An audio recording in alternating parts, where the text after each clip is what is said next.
Hello and welcome! You're listening to BobbaCast Sessions, a spin-off podcast hosted by Fuusio, where we will be focusing on some of the hot issues that are taking place throughout the mass multiplayer online game for teens, Habbo Hotel. Hordes of users threatening to quit a game over updates to the way it operates is not a new phenomenon, and as a game that has been around for 20 years already surviving a software change, Habbo is no stranger to this fact. As 2020 began, users started speculating about the future of games as, like Shockwave before it, the client's coding in Flash is scheduled to become obsolete by the end of the year. It's not as though the end of a Flash client was a surprise to anyone. After all, Adobe announced that it was planning to phase it out 3 years prior to the cutoff date in 2017. So why is it that Habbo has left the community hanging with barely an update at all? My name is Elise, also known as LC22 on the .com Hotel, and this episode of BobbaCast Sessions about the latest updates on Habbo 2020, focusing on the updated trading or bartering system, is coming to you in, well, late October, merely 2 months away from the end of the Flash client. Over this year, the same update has been rolled out across the game's website, on their social media, or through official fansites. Beta is coming soon! This would be a positive statement had it not been pushed back at an almost consistent pace of once a month. The first mention of beta was made in April, with the testing phase promised shortly. However, almost like it was an April Fool's joke, this did not seem to be the case. In a seemingly ambitious attempt to keep their promise, testers were chosen in May, with the expectation of introducing them to the new client that month. But 5 months later, we are only just getting to look behind the curtain at what has been in development, with the long-awaited launch of beta dropping on October 27th, 2020. As the update about trading came out just before the release of beta, these interviews were conducted prior to seeing the first glimpse of the actual client. However, all of the ideas and comments made are still relevant and important for the future of the game. Now, I'm joined today by Pulx, a prominent player in the .com Hotel who joined in 2005. This year, he has been most known for winning Habbo's President of Fun election in April, where he worked alongside a wide range of communities in order to give a voice to the different aspects of the game. Hey, how you going? I'm good, how are you? Yeah, I'm good. So, let's start off with a question that's on everybody's mind. There's so much confusion about beta and when it will be released. What are your thoughts on that? I think it was almost 2 years ago when I was talking to them about whether or not there'd be a beta and what's going on, and they said there was going to be a beta, and then about 4 or 5 months after that I engaged again and they said categorically there would be no beta at all. It's not happening. And then I think it was in the end of 2019 that people started getting invited to the beta, and then I was thinking, well, there is a beta now. I don't think they have a plan. It kind of shows that they don't know what they're doing from one day to the next, and it just feels very disjointed, and obviously that's reflected in everything we see in the news posts and the fact they can't answer questions and everybody's kind of confused. So what do you think about Habbo's response to sharing development progress and updates? Yeah, so I think Habbo's approach to sharing progress updates has been really poor so far. I think communicating with the community is just not there, and they don't have like an open relationship with the wider community. We don't post enough news posts and updates to kind of inform users of what they're doing before they do it. And there's been no process of trying to gather information or listen to people's feedback on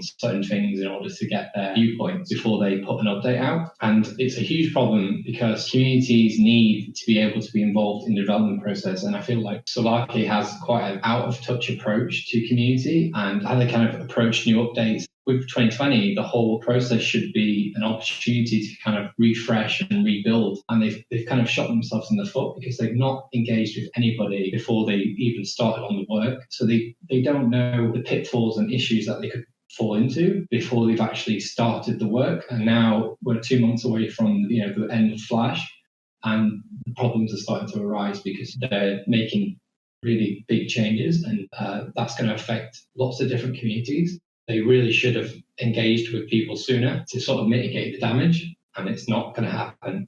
I think they really should kind of reevaluate their approach when beta starts, and those 100 people should be very critical and also constructive, and hopefully we can get changes through that will be beneficial for everybody. It's been a long time since we had our last client upgrade back in 2009 from Shockwave to Flash. Do you remember much about the transition there and how it compares to the way the new beta looks to be rolling out for Unity? Yeah, I was in the old beta. So what happened was there's about 10 people got selected originally on the .co.uk hotel, and it was mainly fansite people, and then each of those could invite 3 more people. And then each of those people could invite 1 more person. It was kind of like a big chain. Yeah, that's so smart because you're creating a distributed network of testers, which allows you to get the people who are at the top and already engaging with the staff actively and get them to find other dedicated players to give feedback. It's awesome. It started off with like really cool like fansite staff, and then beta grew. It also meant that the feedback they were getting was more, steady. It wasn't all at once. It kind of was offering the waves out when it was appropriate to them and when it felt necessary to get more people and get more opinions. Whereas I think their approach today is going to be a wave system. I don't know if it's going to change because everything seems to change from one day to the next. But starting off as 100 people, but I believe they are going to add more waves at least up until the end of December or whenever the flash closes. Do you think that the remaining time left in the year, though, may hinder the process because there won't be an opportunity to fix the issues that are raised during the beta before it's rolled out to the wider community at the start of 2021? Oh, yeah, for sure, because, I think they're probably massively behind schedule. There's probably been some roadblocks. COVID's probably added more roadblocks. So there's just so much there that you don't really know what's going on. And I think a lot of the staff, from a community perspective, and maybe even social media staff, they don't fully know either because HQ's kind of running the beta and the process of development. So I don't think they fully know like the full picture, because that's why some information has been said from community people, and then a week later the information's changed. They've had to delay stuff, and it's just been continual, like all the way up until where we are today. It's just a bit of a mess. Do you think that Habbo as a company gets enough feedback in advance of major changes from a variety of playtesters or community members before deciding what to implement in the game? No, I don't think they do, because they don't try to, and I don't know why that they have that approach. They obviously have their close-knit group, like the fansite group, and they have players that they engage with more than others. Maybe they host events, maybe they're involved in BOR or Sandbox, so they've got opportunity to give feedback. But there's no official means to give feedback. There's no promise that they're listening. There's no real connection between the staff and the community where everybody feels like maybe their opinion or what they say as a suggestion to the game is going to be listened to and acted upon. And I think that's one of the main reasons there's sort of a disconnect in the community, and there's a lot of negativity on Twitter and just in general when the community doesn't always know what's going on. And when updates are put out, like more recently, they're really damaging because they're huge sweeping changes that affect everybody. And nobody's been told in advance, nobody's had option to engage with staff about it, nobody's been pre-warned about it and had opportunity to say, hey, that's maybe not a good idea, you shouldn't do that. We could be the early warning system, but they don't. So now they're running into things head first and they're putting things out there and people are reacting in a really bad way. I just feel like their approach to things is completely backwards, and it doesn't show very much care. It doesn't show much professionalism. It just does not feel like they're operating like a normal game should when they've got such a large community, and every single update that they continually add from now to the release is going to affect people in different ways. So they have to engage with these people, and they have to get people in the beta that can represent each community and understand their needs so that their queries and concerns are being addressed throughout the whole process. In the dev world, delays aren't unexpected, but the lack of open communication has been where Habbo has really fallen down. With the exception of a few graphic design mock-ups and a few details being shared with the finished media, the users remain, largely in the dark, confused about what to expect and unsure whether the game is going to live up to the hype Habbo tried to generate for their new client during the 20th birthday celebrations in July this year. In a climate where players are desperate for information, any small fragment of the puzzle instantly garners the attention of the entire community, and this is no different for the leak of information provided by Puhekupla over Twitter on the 19th of October 2020. This leaked information about Habbo 2020 beta client sung a tune already heard in the months prior, but contained additional crucial information about what Habbo's deem ensuring Habbo's long-term success. In the leaked article, it deemed this to be changes to some of the functionality of Habbo in order to modernise the game and bring it in line with their competitors in order to ensure the next generation will find it a game worth playing. In a statement that starts off vague, it ends with some information which is much more specific than a lot of the information players have received to date, implying that the barter system, also referred to as face-to-face or one-on-one trading, will be updated in the name of security and a balanced economy. Now, going back to you, Joe, as Habbo President of Fun in April, you were a key influencer for all aspects of the game, including agencies, traders, mazes, and more. Do you agree that player-to-player trading is, as some have suggested, a core element of the game? I can't even express if this trading update goes through, the fact that player-to-player trading will not be in on launch. Even if it's 2 weeks delayed, 3 weeks delayed, 4 weeks delayed, it's going to be catastrophic. Why would anybody want to log in when their means of playing and their entertainment is completely broken or shut? The game relies so heavily on its social impact and its community and what they do in the game. They make the game, they create content for the game, they keep players coming online every day. Player-to-player trading, it's so deeply woven in all of the different communities that they depend on it. How are you going to move forward from that? How are you going to just fix that situation where all those players and all those communities don't have these core features which they need in order for that system to run? Fansite events, yes, they may start doing events where they host and don't give away things or they give prizes from the catalog. It won't be the same. Agencies, they're not going to continue to run. The whole system will fall apart. I mean, the agency wouldn't go to the agency because they go there to get paid, which is some of the first ways users ever play Habbo these days. They go there, they get a few coins, they then spend it on Habbo and get used to the game, and then they eventually convert into payers. That wouldn't happen if you can't get somebody to the point where they convert to a payer, because as a free user, they're going to explore the hotel and they're going to find that nothing's there for them, no route to be able to feel like they can earn their way through the hotel. They'll just see payment wall after payment wall after payment wall. They will not engage. It's a huge turn off for new players. 2020 is going to launch and everybody's going to be like, well, can't run my agency anymore. Can't run a fansite event anymore. Oh, that credit shop I was planning on opening, can't do that anymore. And then we're all going to be on the hotel view. We're going to have our catalogs open. We're going to be on the marketplace tab. And we're not going to be engaging with each other. That's also a problem from a game design point of view. It's a social world-building game. It's a social chat room game. And trading brings out that interaction, but you're removing that interaction to the catalog where they don't actually need to go into a room at all. Yeah, totally. And with like 71% of the current player base aged 19 or older, if we wanted to trade without interaction, perhaps there are better alternatives than Habbo out there for these demographics, like the stock market, where real-world profit can actually be made. The appeal of Habbo is like the interaction, and the trading supports this. You can buy furniture off other players to build rooms, to host games or agencies, or just to hang out with friends in. But when the trading feature is a feature that is used not only to build, but to incentivize people to participate in your particular space, whether it be an agency, a fansite event, a maze prize, or even just the game of buying and selling items, trying to make a profit, so to speak. This makes it a central system that, once removed, it minimizes the purpose of interactions at all. Face-to-face trading in all of the rooms brings people together. It brings people to communicate, talk to each other, where they may eventually become friends, hang out, create friendship groups, join a fan site. If everything to do with trading is through a pop-up window, which can be opened on the hotel view, it's just not going to happen. I even think I would go as far as to say they need to bring back the trading window, because that adds a level of interaction that the game needs. Having that interaction creates memories, creates reasons to play. As somebody who cares about Habbo and somebody who wants Habbo to succeed and wants the game to grow again, I feel like 2020 should be an opportunity to grow Habbo again. But actually, so far, what they've put out, they're going to just kill off the remaining people we have. And then when you try and get new players, if a new player logs into Habbo and they see that half the navigator's empty and there's loads of empty rooms, why are they going to stay? Yeah, even if a new player joined now, they'd be met with all of this drama because that's what the topic in the rooms are.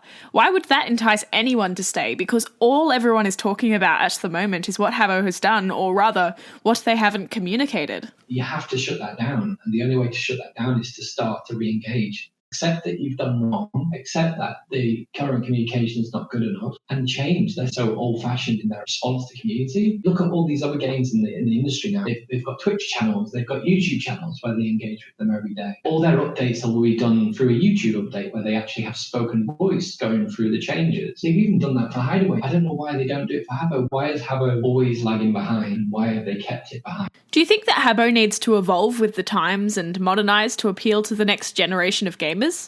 Definitely. I think Habbo's about 10 years behind modern games. Their approach to community is backwards. They don't really engage with players on a human level. There's no staff members that actually use their voice, show their face. They don't have this human connection. Suleik's very much a really kind of closed attitude towards community and interacting with the player base. It feels very much like what it was like in the early 2000s. No community these days does that. Habbo has such a large and diverse community where they need to be nurtured. They need to be listened to. They need to grow that interaction to the point where players become veterans of the game, to the point they're more engaged, they come on every day and they feel cared for, and they've got a reason to play and give more money to Habbo because they feel like they're being listened to, that this is the sort of game that they want to play and the game cares about them. And they really don't have that down right now, and it's growing worse and worse by the years. It's reached tipping point with the whole 2020. We're so out of the loop, out of the conversation, just completely in the dark. It just sucks. It makes me want to quit, who's, somebody who's on Habbo's side or somebody who cares about the game or will be reasonable with them or have a conversation with them. It's got to me to the point where I'm frustrated, I'm angry, I'm pissed off, to be honest, of just their failure to just simply put out a news post to say, hey guys, heads up, we're making profiles unclickable because it's a new change we're going to do in Habbo 2020 and we want people to have more privacy. And the update's going out next week. Just a heads up so you know, rather than I log in one day and I can't click my friend's profile and there's no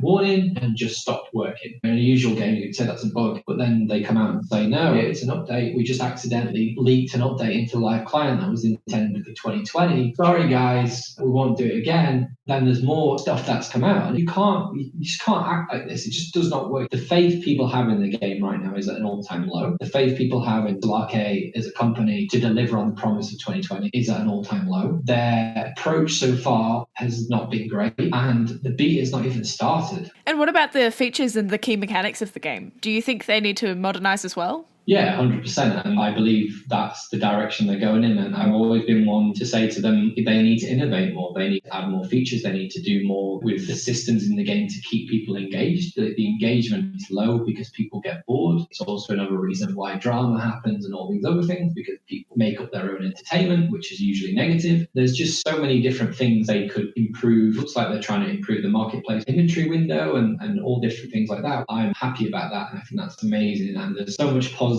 there to be happy about for 2020, that they are improving these features, they're adding new ones, they're adding leveling, which is something I always felt would be good for Habbo in terms of keeping people engaged, work towards a goal. But just coming back to the community, they just cannot alienate people in the process of making those changes in a way that would lose the image of what Habbo is. They can modernize the game, they can make it better, they can change the game for the better, but they cannot lose the core feel of Habbo. They will lose that if they start messing with core functions like one-to-one trading and building. Can't just do that without having a conversation at least with people. My worry is, do they have enough time? I don't think they do. Are they going to listen to feedback? It's all good and well they listen to feedback, but will they have the time?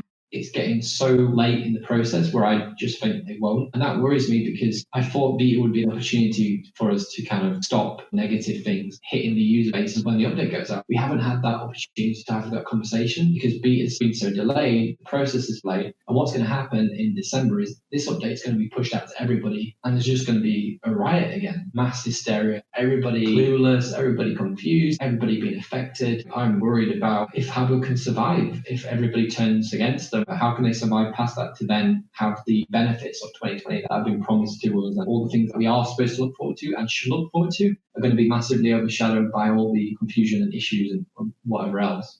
Yeah, so some of the tweets you've made in the last few weeks speculate and worry that we may end up with a trading system that operates like RuneScape's 2007 update. Can you talk us through that and why you were concerned if something like that were to be implemented? Yeah, so RuneScape put out an update years ago, and the update was to change the way trading worked. When you traded coins, the other person had to put equal value in their trading window in order for the trade to be accepted. If you tried to give somebody free coins or free items, they wouldn't be able to accept the trade because you didn't have anything of equal value there. That caused a lot of players to just quit. Without trading, it's so ingrained in all of the systems and the way you play RuneScape, it just didn't work. I think a few years later, they put a poll out and said, we're going to bring back free player-to-player trading. without the restrictions. And they got over 1 million votes. And when they launched that update, millions of players came back. The whole sentiment of the community felt better because they made that positive change. They listened.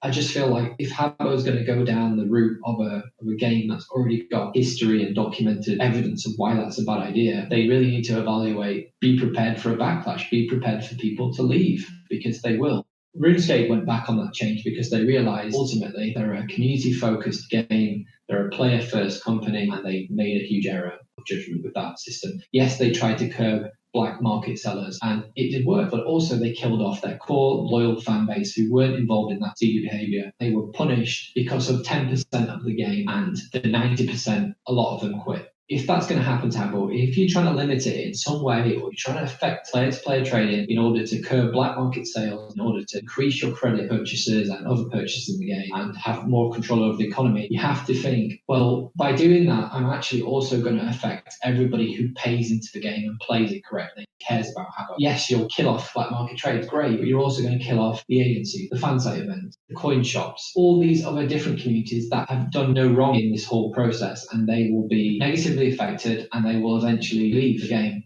Those communities are not around. That's worse than people selling stuff on a black market. Solarcase, HQ, management, CEO need to look at RuneScape as a case study. Need to become a more player-focused company, because they're not, and they need to take up that mantle of community first, player first, listen to players, don't add things that could negatively affect players without discussing with them, and just move forward in a modernized direction where the players are included in that direction. Right now, Speculate is off on their own, going down a path, and the community is left behind, trying to figure out whether or not we can still play the game we love in the same way from tomorrow. I'm somebody who puts money into the game because I want to support Habbo. I will stop spending money on Habbo if the trading community is dead, and if the fansite event community is dead. I have no reason to. If I've lost that aspect, I'm not putting money into the game anymore. Simple as, and many others feel that way too. The user Electricana also came to me talking about another game besides RuneScape, Gaia Online, which suffered from hyperinflation and an economy crash after displaying similar warning signs to what Habbo is showing. And I got him to explain the situation on Gaia Online to me. I definitely don't think it was a desired outcome. Their desire was to make a lot of money, and at the time they did, but there is still lasting effects because of the decisions that they made. The main decision that caused the collapse was the introduction of items called gold generators. Prior to around 2007, the only way to make money was to either trade and sell items or play games or interact on the forum. In 2007, they introduced Gaia Cash, and the conversion rate at the time was 0.1 gold or so per Gaia Cash. Their entire emphasis, though, was that everyone starts out fair. They didn't rely on buying currency. The only way you could get currency was by interacting on the website. So the more you interacted on the website, the more currency you would have, like even if you didn't trade. Around that time, Gaia Online got sold, and they introduced the concept of gold generators, like loot boxes. And instead of items, like you can do on Habbo with crackables, you were able to generate a bunch of gold. There were people that were buying these in mass, and you could see in the marketplace the graphs of how much was rising. The date that it was introduced, everything just started to skyrocket in price. So Gaia Cash was something that was available to purchase from 2007. Then 2012 to 2013, gold generators were introduced, which left a huge toll on users who didn't have the money to spend on generators. What are some of the issues that came from that, Electricana? Definitely one of the biggest things was Gaia, they began to stop listening to their users. And prior to the transition, the staff used to have a very open communication with the users. There was no interaction anymore. There was a very lack of transparency. All of the announcements for a pretty significant amount of time was exclusively just buying Gaia Cash constantly. It's like, oh, I have to buy Gaia Cash or else I can't progress anymore. All of the other ways that you could make gold on the website, like in-game flash games, like which I attempted to do at the time, it was just completely futile because you were making like 100 gold, and there were people that were spending like just $10, for instance, and they were getting like millions and millions of gold coins just for spending money. Now, Joe, do you worry that Habbo might have a similar experience where free-to-play users can't compete with paying users and therefore they won't stick around? I think Habbo's always had a problem where in order to really fully enjoy and experience Habbo, you do have to pay. Most people do pay because they want to decorate, they want to pay see, or they want to buy some of the new clothing or whatever. Habbo already has that system in place. It works, and they shouldn't push the needle further because it's already working well and it already pushes the boundaries a bit too much. I think in games, you need to have free users that don't spend anything. It's not necessarily a negative thing. If you're a trader and you've never spent a coin on the game, that's something other players admire. And although they haven't contributed to Habbo, they've contributed to the community sense of that's something I want to achieve. I want to play Habbo more to become rich like this guy. It's a healthy thing for a community to have free players as much as there is paid players, because there'll always be paid players. People that want to pay will always pay to get as rich as the users that pay less. It's an ecosystem, and every game needs its free users. Every game needs its playing users. And without either of them, you have a problem. Without the paid users, you have the game obviously suffering financial losses. If you have no pre-playing users, then you've got a less populated game. It's just all about building up a community of different behaviors. My Minecraft server I had when I was younger, I went really pay to win. And in the process, what I did was alienate my free-to-play users. And when my free-to-play users stopped playing because they were like, well, I'm not playing this game anymore because it's pay to win, all the payers then stopped playing because they were like, well, that free-to-play user, he's the top of the leaderboard and he's really cool and I want to be like him. But since he's not playing anymore, I don't want to play. I don't want to spend any more to be as cool as him. So I'm quitting too. And what happened is actually I lost a lot of my player base from that mistake, from greed, I guess, from pushing the boat too far. I completely regret that. I have a complete different sense of like respect for free-to-play users, because free-to-play users create an ecosystem where people who are always going to pay will pay. But there's free users that have all the time in the world that put all their time into the game and are really good at games. You need those users because those users are people that kind of set the expectation. They set something to achieve. They have that kind of legendary status about them where people want to be like them. And that's when they spend money, because they want to get to their level quicker. Yeah, it's definitely something which needs to be held in balance, especially for Habbo, which is primarily a social game. The free-to-play users may be the very ones keeping the paid users on this platform and playing the game in the first place. Even if somebody's a free-to-play user, they've just joined an agency, they've got 0 credit, they start earning coins, they're getting a few coins, they start buying the first few things, they get the itch for Habbo, they love it. They're like, wow, I've got loads of these furnitures now, I want to play more agencies, and actually I want to spend some money on the game now because I've had 5 hours or 5 days of free content on Habbo and I've earned my way, but now I'm ready to pay because I feel like this game is worth the money. Every user needs to get to that point where they have that blinkers moment where they're like, yes, I want to spend money because I care about this game or I'm enjoying it. If you can't get users to that point, or you keep showing them payment wall after payment wall after payment wall, they're going to be turned off. I mean, people will buy when they're ready to buy and when they feel like that the game has given back to them in a way that they will want to spend money. When I first started, I didn't want to become HC until I realized in order to get into the cool clubs where all the girls are, I needed to be a HC.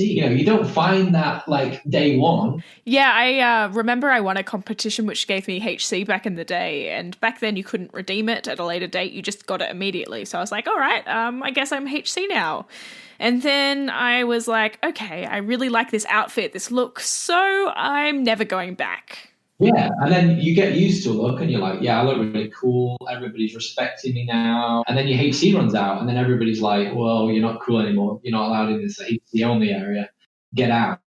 And then you're like, I need to spend money again. Those are the moments, but Habbo can't create those moments. You can't fabricate. The players create those moments, and they will create those moments. But if you continually shove HC down their throats and you can't make a room and you can't edit this floor plan, can't do this, instantly, I'm turned off. I don't want to play. I'm done. That's my worry. That is my worry. Like, you go too far with these things, you destroy an ecosystem, you destroy that journey that the player needs to go on to become a payer. Loads of people out there that have maybe not paid as much as other people, but they definitely pay at some point, and they probably be paid more than they would for like FIFA or COD. Maybe they've spent 60 quid on COD, but on Habbo, maybe over 2 years, they've spent £100. Maybe that's not a lot in terms of other users, but still, for a game that they've had free access to and end up spending more than they would a AAA game, that's positive. You can't get people to that level with restricting these systems, and I think with the recent VC announcement and the possible restrictions to player trading, it does seem like a monetization, a control strategy to curb black market traders. And it's all about how do we, as a company, stop this illegal behavior so we can make more money, so users don't buy credits from each other, they buy credits through us. And yes, that's such a positive thing to do because you need to stop that behavior, but not at the cost of everybody else. Yes, people should spend money through Habbo because that helps Habbo. If we all stop spending money, Habbo will no longer exist. That's why I'm against retro, I'm against all that sort of stuff. But at the end of the day, you cannot do that at the cost of everybody else. You can't stop somebody from being able to just trade their friend to get them started on Habbo, which will eventually make them a player or a HC or a payer.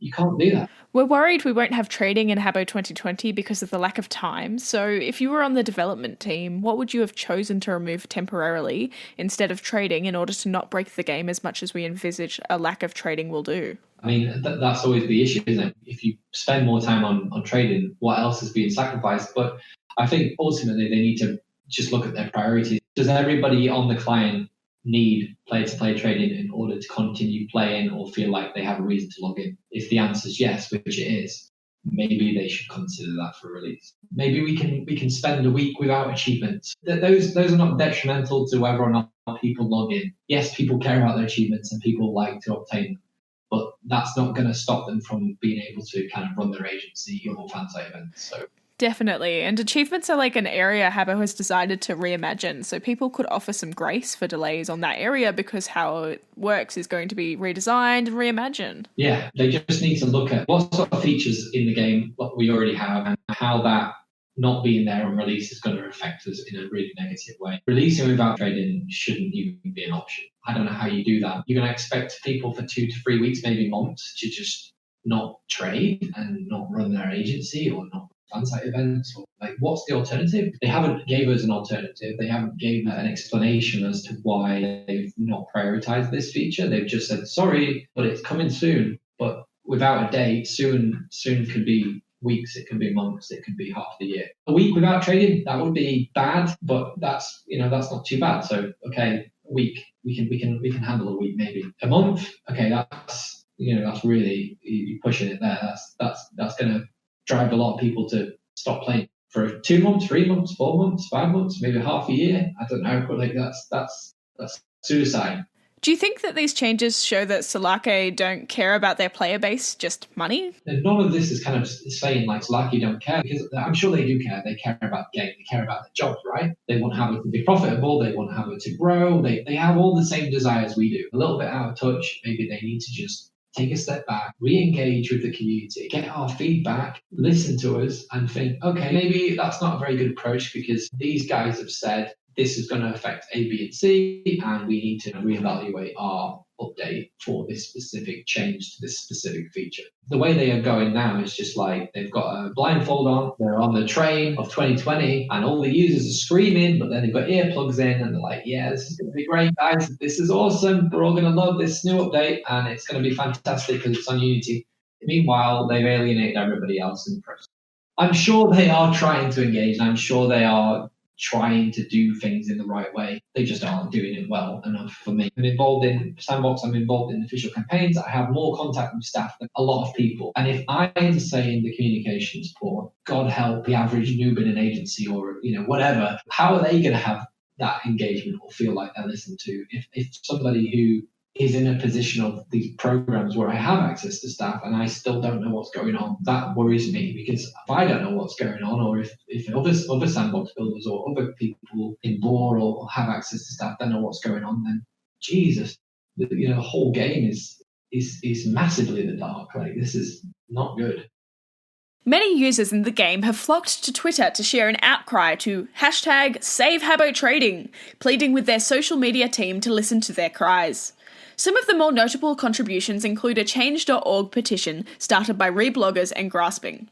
This petition is an open letter to Habbo, Solake, Azerion, and any other interested parties pleading with Habbo to listen to the community and their concern about launching a game without player-to-player trading. Now, I reached out to Grasping for some comments on this petition and why it was launched, and she responded with a written statement, which is being voiced on her behalf. With over 900 signatures, do you think that Habbo will listen to the community and the responses you are receiving from this petition?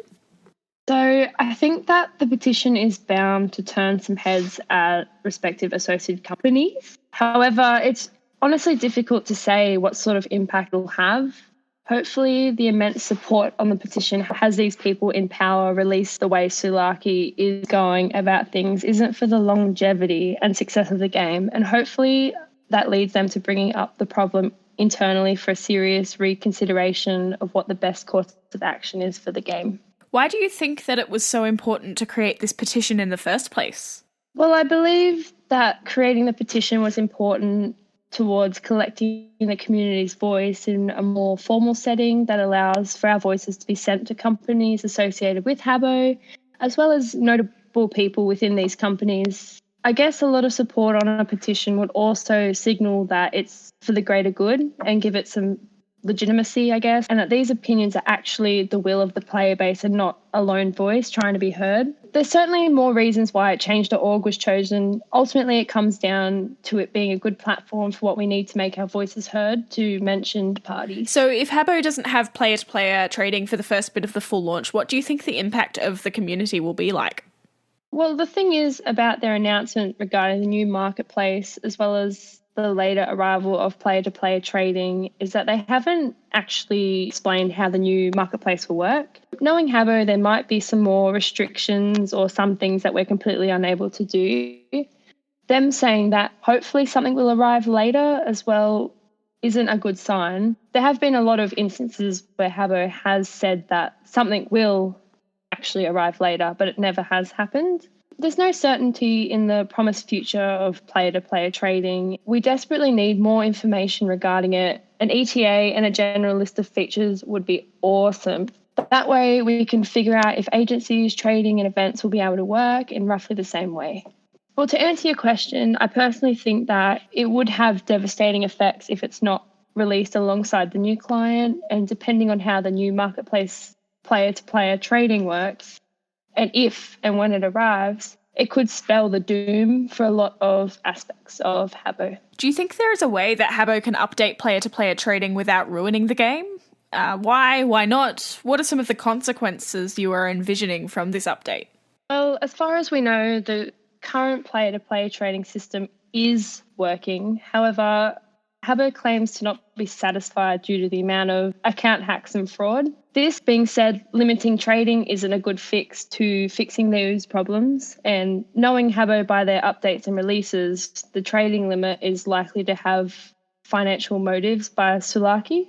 Account hacks can easily be reduced by introducing a two-factor authentication or prompting users to change their passwords every so often. Neither are things that Habbo does currently. They could also make the accept button in the final accept screen of trade not cover 80 to 90% of the width, while the cancel button only takes up to 10 to 20% of the width. Using the current player-to-player trading system would be functional for the future. However, if account hacks and fraud truly are the main reason for them wanting to change this feature, then they should look at elsewhere to fix those issues rather than limit the trading. Well, as for the new way of player-to-player trading, the new marketplace private trade feature things could work out depending on how they go about it, I guess. However, no details about it being said, and there's likely a financial catch for Habbo there, so it's not something I would honestly give my support to for now. One of the positive speculations I've seen on Habbo in response to the updated bartering system is the potential for a bulletin board style marketplace, where users can list Fernie they are looking to buy and at what price, while others have suggested perhaps private trading can be made more accessible for those who are living in different time zones. I'm joined now by Josh, also known as Vado on the .com Hotel, who has often commented on the progress and updates of Habbo throughout the years. What do you think of the proposed changes to the game? Hi, how are you, Elise? I think that what is happening right now is that they are really struggling to meet a deadline, and at the moment to launch Habbo 2020, they need to cut some of the very essential things, which I warned everyone of a couple of months ago, and unfortunately that's what we're seeing right now. So that's what they're trying to do. So to be able to meet their deadline, they are just scrapping anything, but it's also opening them up to brand new things to bring into the game. Do you have any ideas on how they may be updating the future of trading? I believe that they're just trying to find a brand new way for users to trade. So the future of trading, I think that an idea that I had was they're going to make it available for you, similar to the marketplace. You post it and then you select one, maybe two selected individual Habbos, and then they have the ability to then go and buy it. So I think that's their initial idea from what I got from what they've told us and from what they've showed us. But I do think that it's just a really easy way for them to get away with not completely coding what needs to be coded for the release launch. I do believe that it is a positive thing in some ways because people from different time zones, you're able to select an individual who you definitely know wants to buy it. So it does open new opportunities for players from different time zones that want to make sales. It's like me hosting my retweet competitions. Oh my gosh. But like the conflicting time zones, I can't get online at the same time as the other person. But this begs the question of, is player-to-player trade going to be removed completely? Will I be able to give out these prizes for free, or will I have to post them for that person to buy? This is what the communication is lacking. These are the questions that we want to know. We want to know the specifics of what our new trading feature is going to be, considering it is a large percentage of what the game is to a lot of players. And what do you think of the idea some people have put out that they will backtrack on their promise for trading and not put it out at all? I do believe that, everyone should be given the option. There should always be the option whether you want to post it onto the new marketplace page or go to a room and still be able to have that player-to-player trade.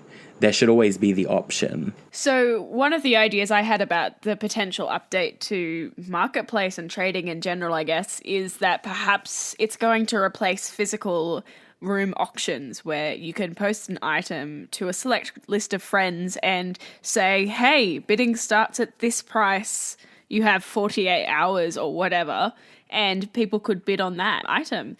What do you think about that idea? That just opens up that possibility too. There's all these possibilities that I do believe that they want to explore. So there's all these things that are possible that they are clearly looking at trying to implement. So anything is possible. That they could very well do that. I think that would be cool for if you're able to bid on an item for a certain amount of time. Yeah, I think that idea could work really well if you had a select set of people that you're offering it to, so you know that those people are definitely interested and that select group has the chance to bid in that time zone or outbid each other, etc., or put a highest offer in even. That could really make trading and getting offers for some items really good. But there's been some suggestions that perhaps the new marketplace and trading could actually eliminate the face-to-face interaction of players because it's not required to be in a room. What do you think about that? Well, that's why I believe you should have the option. You should be able to have the option to buy it from an auction on page or in a room. But with the 2020 updates, it is looking more like it is going to be less face-to-face in-room operations. That's the thing though, it has to adapt and it has to change. I believe those are your words, if I'm not mistaken, from our previous podcast. They have to adapt and they have to change, and that I do think that they are just trying to find something new. Sure, it's going to piss off a lot of people, but the positive aspects that it may bring and the opportunities for what they might be able to do, I think that's exciting. That's something to look forward to, and I don't think we should doubt it straight away, but it is very obvious that they are just trying to meet a deadline. They are struggling to meet that deadline. In the interview we did for the main BobbaCast podcast, we discussed ways in which Habbo had attempted to regulate and impose taxes to minimise black market trading. Do you think that this trading update is just another way which they are planning to regulate players and ensure the underground activity such as off-site selling is removed? Absolutely. I do think that they had a brainstorming session. Mackleby was at the head of the Zoom call, and he was like, okay, guys, how do we exploit as much credits as possible out of these players? And he was like, okay, so what you need to do is you need to take away the trading, add Builders Club requirements to edited rooms. You need to add all these different things that is pay to play, essentially, because it is paying to play. It's a game. It's on the App Store. You are paying to play. So they're making money. They want to make money. And I absolutely believe that it is to cut underground activity on the black market and try to abolish the black market. By doing so, they're making certain changes which is not in favor to the community. Do you think Habbo could be communicating these changes in a better way and giving better information about what's happening on the site with the changes with beta and whatnot? I think what's making a lot of players nervous is the lack of communication, which could be better. First of all, by ensuring fansites don't leak the information before officially confirming it, I think that's super important. However, props to those fansites. We've been doing it for years. I think that, we've been doing that for years, obviously. However, with something as significant as that, I do feel that it needed to come from, what's the saying, the horse's mouth first. But, you know what it is what it is now. They rectified it. They put out a statement. We can't really ask for much more than for them to give us some more specifics, which clearly is not going to happen. So I guess we're in for a roller coaster, and we better buckle up. Those were some really interesting comments on how Habbo could improve their communication processes better from Josh. Do you have any thoughts on how Habbo could be improving their engagement with players, Joe? Obviously, the communication has not been great, and there's been a breakdown of communication since the whole 2020 was announced, and they've explained some things, but there's still lots of unanswered questions. And I think I wanted to say to Solake that you can fix this, you can turn this around, but you need to really re-engage with players. You need to have weekly meetings where people can come in, they can sit down, they can talk about a new update, and you can have a community member write those notes down. Because I know the community members do write the feedback down, but they're mainly coming through fansite, sandbox or whatever, so they're not engaging with the wider population. Have these sessions where you can have 100 people in there and have them ask questions or at least engage with them, and then create news posts, discuss what the new features are in detail and in length to say how this is intended to work, what the intended outcome is, and how this will affect players, how this will change how it works currently. Even make forums, like a forum, a Habbo 2020 beta or Habbo 2020 forum group where you can add threads there about specific changes like the new trading inventory or whenever you post an update. Allow people to post feedback on a public forum that somebody has to go through and put that feedback into an Excel sheet or whatever, where you can then pass that to higher ups. There's no feedback. We're just kind of getting what we're given. If players continue to dislike what they're being shown and being expected to accept, then they're not ultimately going to be the happiest players at the end of the process. Whatever they can do, they should try and do. They should try and modernize in that way, because other games do that. Other game communities do that, community staff. And Habbo's just really rigid and quiet and only engages with players that are already part of these programs higher up. And when you think about that, that's maybe 20 to 30 players in an entire hotel that have a regular conversation with staff or regularly in the loop. The rest of the players don't, and they are frustrated by that. This is kind of like you're setting the expectations that for the community, you're communicating with them, and you're the first ones to get your news out, when currently it's fansites and leaks. Ultimately, that's where they're disconnected as well, because there's no official statement on it. There has been retrospective statements where you say, oh, there's a recent leak, and it has, there's been an outcry of the community, and these players do not like this change, and here's why we've done it. But it's always too little, too late. It just upsets people further. When information's leaked, it can be interpreted in the wrong way, not in the way you intended it to. So when you're controlling your own communication, your intended outcome for that information when you inform the user is working, because they're going to be informed correctly. They're going to be informed the way you intended them to be informed. So I think you need to just engage with people first, be the first ones to put out your information, be the first ones to be kind of the in control of your own communication lines and communicate internally too between the teams so everybody's on the same page, so that all the information being shared to the community through all the various channels is correct. Obviously, this is a two-way street. We want Solake to listen, but in order for that to work, players need to share their thoughts in a way that is respectful. How do you recommend players go about engaging with Habbo to offer constructive feedback?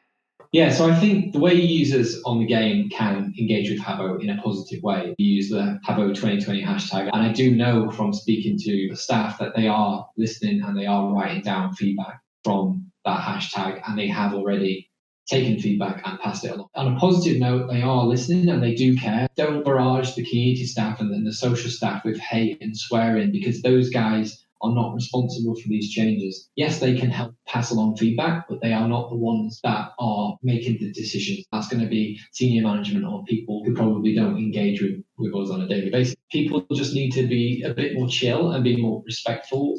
You don't have to be like their best friend. You don't have to say Habbo's awesome. But if you want to have your voice heard and you want to have your feedback listened to, be constructive. You can say you don't like a change, but you need to do that in a constructive way, or say to them why this change is not good and how it's going to negatively affect them. And then they will copy and paste that feedback to the people who can actually make the changes, who maybe are not as clued up on the game as other people and staff.